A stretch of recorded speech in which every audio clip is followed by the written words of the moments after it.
12구 참사 49제 여기에 지금 윤 대통령은 전혀 다른 쪽의 행동을 했었거든요. 그날 뭐 크리스마스 점등식하고 또 술잔 사고 또 그 자기 살던 곳에 주민들께 떡을 돌렸는데 이런 것들이 굉장히 대비되는 모습으로 나타나면서 중도층에게는 좀 긍정적인 이미지를 주고 있지 않는 것 같습니다. 지금 지지율이 올라가지만 보수층의 결집입니다. 그렇다면 아직도 부정평가가 많다. 무엇이 더 필요할까? 결국 중도층과 MZ세대, 2030 세대가 흡수하기 위해서는 소통도 필요하고 누구랑? 야당이랑 또 통합도 필요합니다.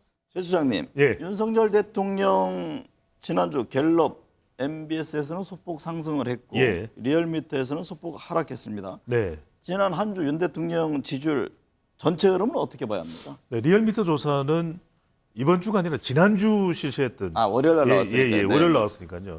그러니까 한 주 동안 실시됐던 조사는 대체로 지지율이 올라갔다. 이 결과를 보면 심지어는 뭐 자동응답 조사에서는 40% 이상 넘는 조사도 했습니다. 네. 이른바 지난 대선에서 윤석열 대통령에 투표했던 윤찍 지지층들이 계속해서 결집되고 있다. 네. 특히 이제 법과 원칙을 강조하면서 화물연대 대응, 그리고 법인세, 그리고 안보 강화, 또 문재인 정권에 대한 수사 이런 부분들이 보수층은 결집되는 영향 현상으로 나타나고 있습니다.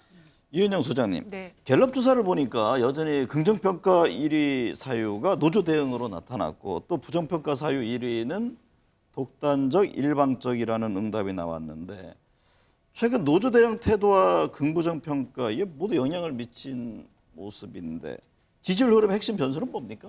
일단은 그 노조 대응과 관련해서 긍부정 양쪽에 이제 영향을 준 이유는 20, 30대층의 노조관이 좀 달라졌기 때문에 그렇게 좀 이야기할 수가 있고요. 그런데 지금 그 이 노조 대응은 이제 원칙적으로 그다음에 이제 좀 빠른 타이밍에 해서 긍정적인 효과를 받았지만 네. 그 이후에 나온 이 노동 정책, 노동 개혁을 하겠다는 이 내용이 지금 상당히 좀 논란이 많이 되고 있습니다. 노동 시간이라든지 이런 부분이 논란이 많이 되고 있어서 이 지금 노조 대응을 통해서 얻은 지지율을 이 노조 개혁이라든지 노동 개혁을 하겠다라는 정책 아젠다를 통해서 좀 까먹을 수도 있다. 이렇게 좀 보고 있습니다.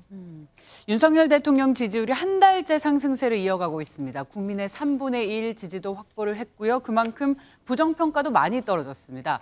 특히 보수층에서의 지지율이 무려 6%포인트 넘게 올랐는데 앞서 배종찬 소장님께서 말씀하신 예. 것처럼 보수층 지지율이 많이 올랐는데 이게 뭘 잘해서 이렇게 지지층을 확보를 한 것인지 그리고 이게 다른 층으로도 확산을 할 수 있을지 궁금합니다. 그래서 이제 다른 층으로 확산되기 위해서는 좀 윤석열 대통령 정책이 달라져야 되겠죠. 하지만 보수층이 결집하는 것은 단호한 대응입니다.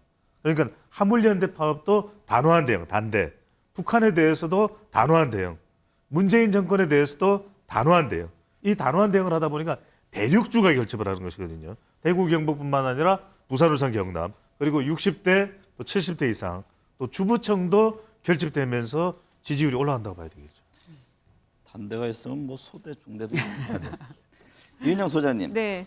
윤 대통령 지지율이 상승세 이 탄력을 들려면 중도층 마음을 사로잡는 게 중요하잖아요. 뭐 당연한 얘기입니다만. 네. 근데 갤럽 조사에서는 중도층에서 긍정평가가 소폭 하락했어요. 이 중도층 지지율 얻기 위해서는 어떤 게 중요합니까? 일단 지금 중도층의 그 지지율 숫자를 보면은 최저임 때가 23%였고요. 그다음에 네. 지금 이제 지난 조사 갤럽 조사에서 27%가 나왔습니다. 가장 중요한 거는 이제 지금 윤 대통령도 이 지지층의 확장을 위해서는 그 결집도가 먼저 있어야 되고 자기 지층의 결집도가 있어야 되고 그다음에 이제 아젠다가 필요하다라고 생각을 한 것 같아요. 그래서 거기에 맞춰서 이제 3대 개혁 아젠다를 꺼냈는데 사실 아직 이 중도층 같은 경우는 그런 이제 개혁 아젠다에 좀 이해하거나 공감하기보다는 그 전에 이제 그 태도라든지 이 그 이미지 이런 걸 좀 더 중요하게 볼 수 있는데 그 금요일날 있었던 그 12구 참사 49제 여기에 지금 윤 대통령은 전혀 다른 쪽의 행동을 했었거든요. 그날 뭐 크리스마스 점등식하고 또 술잔 사고 또 그 자기 살던 곳에 주민들께 떡을 돌렸는데 이런 것들이 굉장히 대비되는 모습으로 나타나면서 중도층에게는 좀 긍정적인 이미지를 주고 있지 않는 것 같습니다. 역대 그 대통령 3분기 지지율 평가를 보면요. 윤석열 대통령이 30%대거든요. 그래서 네. 지금 최근에 조금 상승이 이루어졌다고는 하지만 아직 갈 길은 멀다. 그렇게 좀 봐야 될 것 같고 새해의 기대감을 만약에 많이 줄 수 있다면 중도층에게도 조금 더 긍정적인 영향을 줄 수 있을 것으로 보여집니다. 윤석열 대통령의 국정 운영을 신뢰하는지 물었습니다. 물었습니다. 예. 그랬더니 신뢰한다라는 응답이 추세적으로 개선이 된 건 분명합니다. 그런데 그만큼 부정평가도 줄었고요. 하지만 절대적인 숫자로 봤을 때는 여전히 56%가 국정 운영을 신뢰하지 않는다라고 예. 답했습니다. 여기서 우리가 고민의 지점이 있는데 배종찬 소장님 네. 어떤 포인트에 무게를 두느냐에 따라서 국민의 인식이 많이 바뀔 수 있습니다. 이 신뢰도가 개선 추세에 있다 혹은 네. 여전히 절반 이상을 신뢰하지 않는다. 어느 쪽에 무게를 봐야 우리가 합리적으로 판단할 수 있겠습니까? 신뢰하지 않는 쪽 부정적인 걸 봐야 되죠. 우리가 등산가들을 만나면 그런 이야기합니다. 앞산을 볼 때 뒷산을 봐라. 그거는 왜냐하면 오히려 나를 지지하지 않는 사람들이 왜 지지하지 않을까? 그것이 더 모든 사람 대한민국의 국민들을 하나의 이 국민으로 통합하는 그것이 대통령의 역할이거든요. 지금 지지율이 올라가지만 보수층의 결집입니다. 그렇다면 아직도 부정평가가 많다. 무엇이 더 필요할까? 결국 중도층과 MZ세대, 2030 세대가 흡수하기 위해서는 소통도 필요하고 누구랑? 야당이랑 또 통합도 필요합니다. 진보층 국민들과도. 또 중요한 것은 뭐냐? 협치입니다. 결국 이 법인세 3%포인트 인하를 통과시키기 위해서는 야당의 마음을 또 끌어들여야 되는 이 노력이 또 반드시 필요한 것이죠. 이은영 소장님, 여론조사를 보면요, 윤 대통령 지지율이 지금 30% 중후반이잖아요. 네. 일부에서는 40%가 넘었는데 이게 30%대와 이 40%대 안착은 확연히 다르잖아요. 네, 그렇습니다. 그 연말 연초에 윤 대통령 지지율 흐름 전망 어떻게 하는지 궁금합니다. 일단은 이제 지금 그 연말이 다 되어 지나가고 있기 때문에 이제 현재 수준에서 좀 숨고르기 하는 기간이 있을 것 같아요. 네. 그래서 이 30%대와 40%의 의미는 40%대에 안착이 돼서 넘어간다라는 건 이제 확장성이 이제 생긴다는 말이고 중도층에서 이제 이 지지가 생기기 시작한다는 얘기인데요. 근데 이제 그 넘어가는 과정에서 이제 새해를 맞이하면서 가장 중요한 거는 아까도 말씀드린 것처럼 새해 기대감이거든요. 경제에 대한 새해 기대감인데 이것이 지금 좀 좋지 않은 상황이다.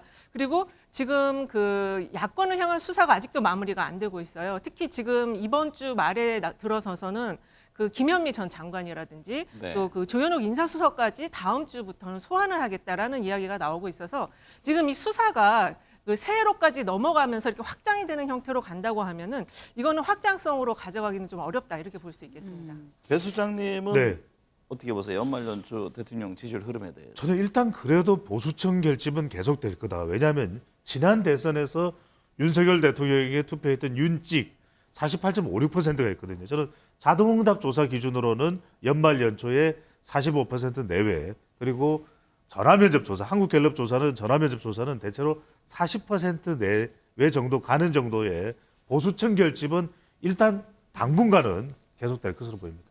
이태원 참사에 대해서 윤석열 대통령이 어떻게 대응하는지도 이 여론조사에 있어서 주요 변수가 되고 있는지 궁금한 게 최근에 민주당이 이상민 장관 해임 건의안을 제출했고 여기에 찬성한다는 응답이 과반을 넘었습니다. 근데 대통령실은 여전히 여기에 대해서 다른 입장을 나타내고 있고요. 근데 이게 지지율에 있어서 이 지지율을 좌지우지할 만한 주요 변수가 되고 있는지 궁금합니다. 지금 현재로서는 그 12구 참사에 대한 그리고 또 그 이상민 장관 해임 건의안이 지지율에 직접적으로 영향을 주는 요인으로는 작동하고 있지 않은 것 같아요. 왜냐하면 이제 그게 조금 다른 이슈들이 워낙 많았고 예산안이라든지 국정조사에 대한 이슈들이 같이 다 병행적으로 갔기 때문에 실질적인 그 핵심 사안은 되지 않았지만 지금 민주당이 해임 건의안 이후에 이게 대통령 임기 거부권 행사하겠다는 의사를 밝혔고 그 이후에 탄핵 소추안을 바로 올리겠다고 했거든요. 근데 탄핵 소추안을 올리게 되면 또다시 또 새로운 국면이 만들어질 수가 있습니다. 이게 좀 약간 수면 아래로 내려갔지만 다시 올라올 수가 있기 때문에 그래서 요거는 지금 사라진 이슈가 아니다. 그리고 실제 탄핵 소추안이 들어가게 되면은 그 좀 전에 배 소장이 말씀하신 것처럼 보수층의 일부가 또 결집할 수는 있을 것 같아요. 그렇지만 전반적으로는 이 사안이 또 새로운 어떤 새로운 국면으로 들어가고 그 부정적으로 이루어질 가능성이 훨씬 더 커 보입니다.